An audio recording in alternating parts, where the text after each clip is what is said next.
What's up, guys? It's Kenny with Ready Set Inc. And today we are back on Tier Maker.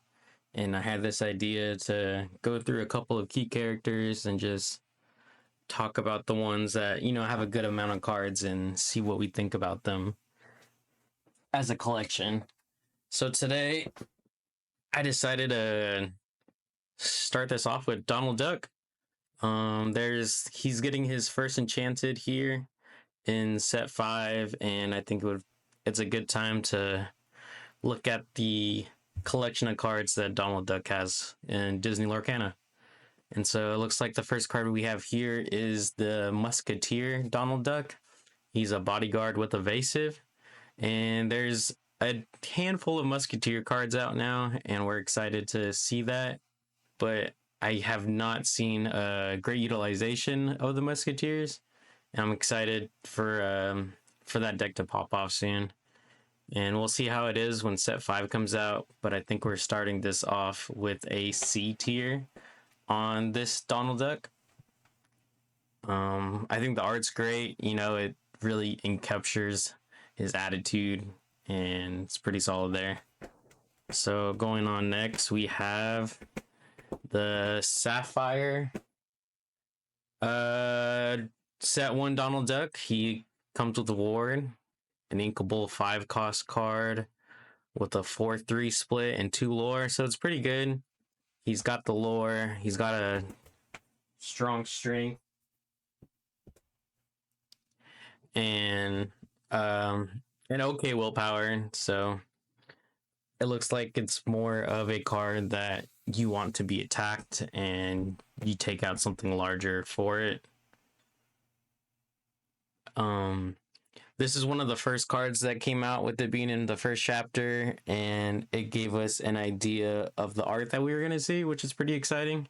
So you got the steampunk vibe going on here, and there's a plethora of steampunk cards out there, which is a cool sort of theme to go about it, and I enjoy it. But I think there's better cards in Sapphire that we're dropping at 5. So I think this is also going to C tier. And we'll go on and check on the next one. So here's the vanilla card. Also from set 1. He's a 2-cost, 2/3. And so he was just a filler card. He's a key character, and he deserved to just put his anger all out there. There's still just other cards that you be playing, but I think once we see, like a solid shift, which is coming out, which is also Ruby, we'll maybe see more use of him. But I think we're going to put him in D tier for now. It was a great card to kick off, though, for the series. Here we have a Steel Donald Duck, another 5-cost card, so like the Sapphire one, but this one's got a better stat line with a 6/5, and he's got 1 lore. And here he is a deep sea diver, and you can see in the background that there is the Minnie Mouse, who they're looking for lost lore. And then when you go deeper into the story, you find out that Minnie Mouse is actually captured by Ursula, and she becomes an entangled glimmer. So that's a good development of story where you get the flavor text here that they're together, and I think Minnie gets separated. So the art is awesome. You still get that steampunk vibe, which is similar to the Sapphire one, and I think you start to see now throughout the sets that Steel has strong stats.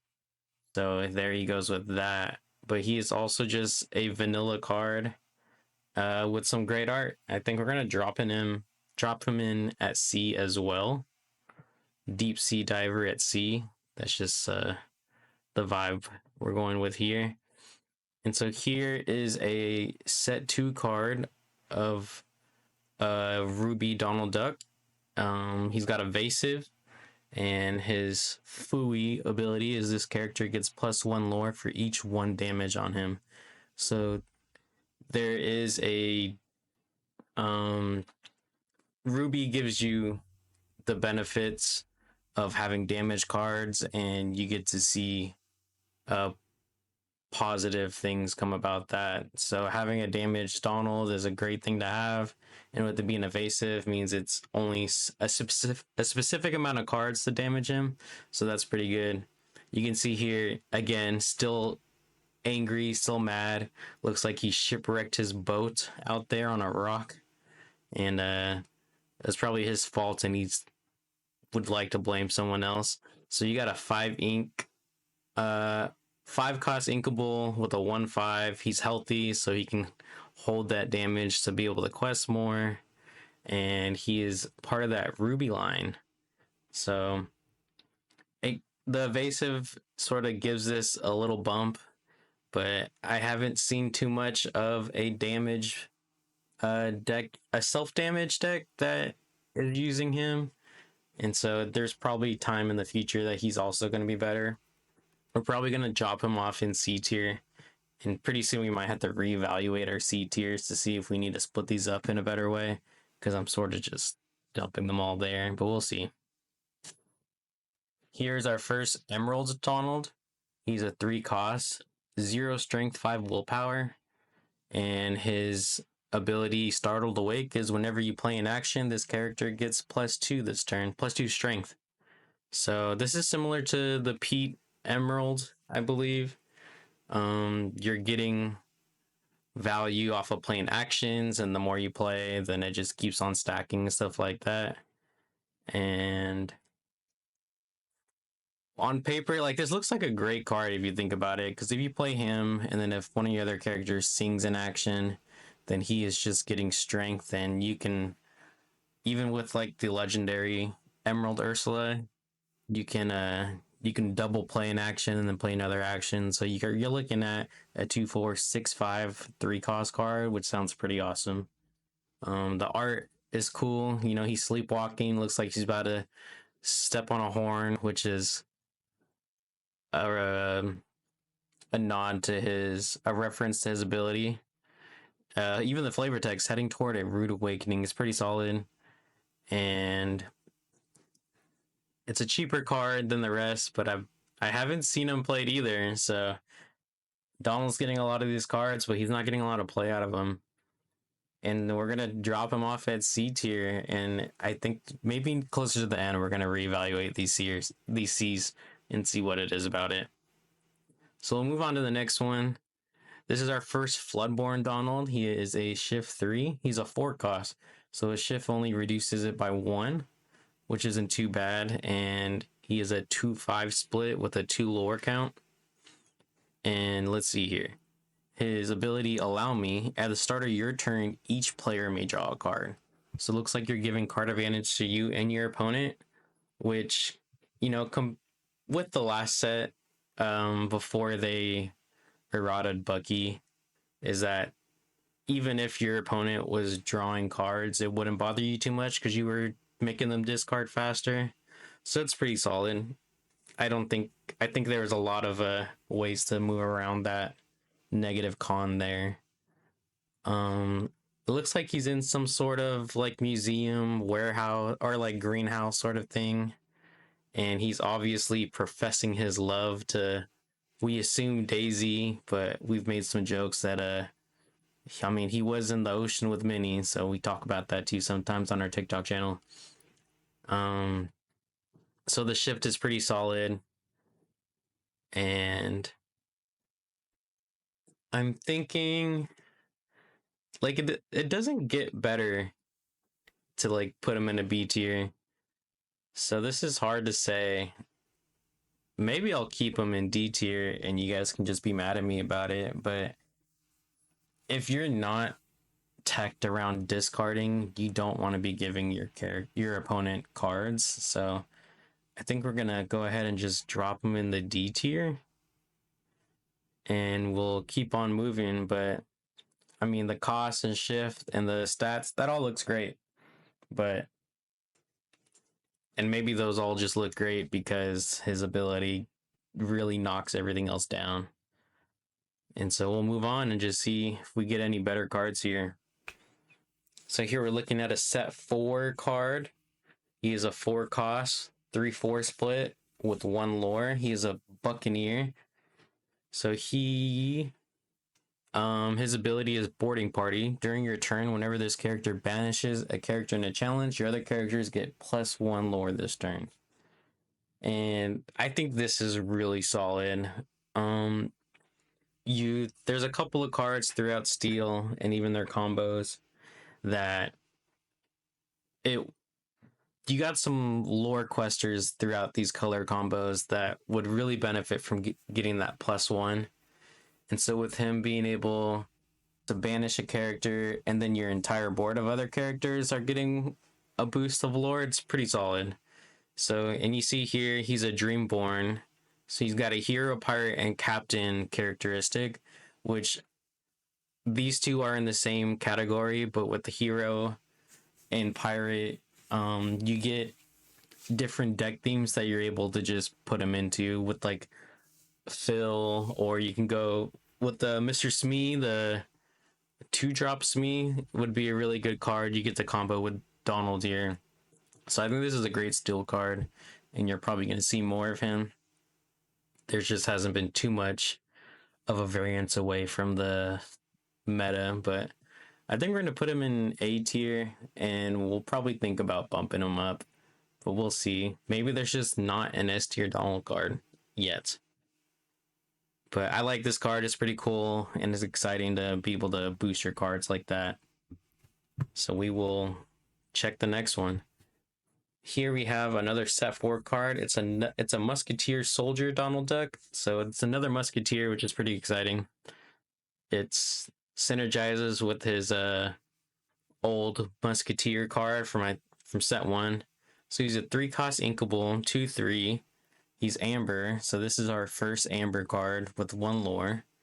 And he has Bodyguard, so you get to drop him to block your questers. You get to protect your questers, and when you play this card, chosen character gets +1. So he is just like the pirate one we just talked about, but he's targeting 1 card, and it's an on-play ability, which on-play is being held a lot higher than those from questing or those that have to challenge. So it's pretty good to be able to just drop him, and then another character on board can quest, which is pretty solid. I like to play Amber. I like to play Hyper Aggro, and this has become a new card to pair with Blue. You get to throw them interchangeably, and this is a great card for you to boost a Lilo or boost an Evasive Pascal, which is pretty cool, and then he gets to drop Bodyguard. So I know I just complained about or expressing my worry that there wasn't going to be an S tier, but I might have to put him S tier because there's just nothing negative about this card. It's just a great card to play, in my opinion. And we're going to go ahead and go with that, and we'll just drop him an S tier. I think that's pretty solid. And soon we'll be able to see that Musketeer synchro maybe, and we'll see how that works. So here is our first new Shimmering Sky set 5 card. He is a Sapphire 5 ink. We have a 3/4 split with a 2 lore stat line. This is Donald Duck, the focused Flatfoot. He is a detective and a hero. It's pretty cool. It looks like he's scoping about, looking for his flavor text says there's just got to be one of those chromy thingies around here somewhere. I think he's referring to the Chromicrons, I think is what they were called. They're new items that are coming out in set 5, which each color got their own and they all do their own thing. And it looks like it's pretty important to the lore of the story that these characters are looking for those. So his ability is Baffling Mystery. When you play this character, you may put the top card of your deck into your inkwell face down and exerted. And I looked at this art when it was revealed, and I didn't evaluate more of what this card was, but you can see now that when you play this card, you may put the top card of your deck into your inkwell face down exerted. So this is pretty much the old Mickey, the 3-cost Mickey, but now it's a 5-cost card. And you're getting a 2 lore out of it as well instead of the 1. So it's just a more expensive Mickey, which is a cool pairing that they have you doing to do a detective Mickey and then this Donald Duck that's detective. So that is a cool little thing that's going on there. And 3-4, it's not bad. You're ramping, so you're probably able to play this guy on turn 4 or turn 3, depending on how you play your turn 2 with the new cards coming out. I think it's pretty solid. Is it better than A tier with like the Pirate Donald? I'm not too sure. I mean, I guess if you're still ramping, you want to play him and you might value him over other cards. But if you got your Fishbone and things like that, you probably don't need a character specifically for ramping. So I think we'll put him in B tier and we'll think about it. But it's a pretty solid card, and just if you need an extra ink, he's got that for you. So that's pretty cool. Here we have the legendary Donald coming out in set 5. He is a 5-cost inkable with a 3/6 stat line, and he's got a shift 4, so he's a Floodborn, and he's a knight, so he gets that knight pairing and that hero pairing for decks, which I didn't even realize he's a knight, but that's pretty cool. He's a chef. It looks like he's in that food fight that that's being told in the story for the party of Shimmering Skies, and it looks like he's got 2 abilities here. So he's got Humble Pie. When you play this character, if you use Shift to play him, each opponent loses 2 lore. So that's pretty solid. So all you have to do is you can shift him for 4. There's 2 Ruby Donalds we see here, and then if you're mixing him with other combos, it looks like there's no Amethyst Donald, but all the other colors do have Donalds that you're able to shift upon. But Ruby already has 2 for you, and so shifting that, you're just draining your opponent's lore. And his other ability is Raging Duck. While an opponent has 10 or more lore, this character gets +6 strength. So this is a late game card that, if your opponent's heavy on locations or your opponent's got a big baddie on the other end of the board, then you shift him and he's dropping with what, a 9/6 stat line. Just because your opponent has 10 or more lore, then it's a pretty big swing for only 4 costs to be challenging and taking out a location or taking out a character. So it's actually pretty solid. I do enjoy that. And for anyone who doesn't know, when you shift, you're already playing on a card that has most likely been there for a turn, so you can shift and challenge right away. So it's almost like a rush ability, which is pretty cool coming out with a stat line like this, and I actually like that a lot. I feel like there could be bad repercussions if I put this guy in S tier, but it's pretty exciting to actually think about the things you can do with a shift 4 card with a 9 strength stat line. But we'll go ahead and put him in A tier, and I'm liking what Donald is bringing to the table with this.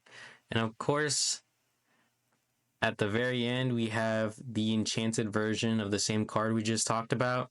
And so here is they're actually showing us a new design of enchanted cards. So it's with the set, it's a lot more colorful. There's watercolors, and it's just everything's bright and pretty, and they're just having a good time at this party. And so here he looks a bit more victorious versus the other one where he's just ready to throw down. So it's a pretty cool card. This was the first Enchanted that was revealed, which is exciting. And I think just because he's Enchanted, he's going into S tier above his base legendary counterpart. And so, I mean, I'm pretty happy with this list. I like the Donalds that are coming about, and I think that there's a future for Donald here to have a grab into the meta with Musketeers, with Knights. You're going to be able to work with Pirates. So there's a little bit of Donald everywhere that you can tech them into decks, which is pretty exciting. I think this was a cool idea now that I finished talking about all the cards. It was a lot of fun, and you get to look at cards more deeply and see the evolution of the game, which is pretty cool. So if anyone's made it to this point of the video, if you guys have stuck with me the entire way just to hear me talk my inexperienced opinion about trading cards, then I thank you. And if you have any suggestions on what character I should do next, go ahead and drop them in the comments, and I'll just go ahead and queue those up, and we'll just keep on rolling with these character tiers. Thanks guys for sticking around, and if you could go ahead and subscribe, go ahead and like, go ahead and leave a comment and let me know what you guys think, and we'll see each other next week when I release my next video every Thursday. Thanks guys.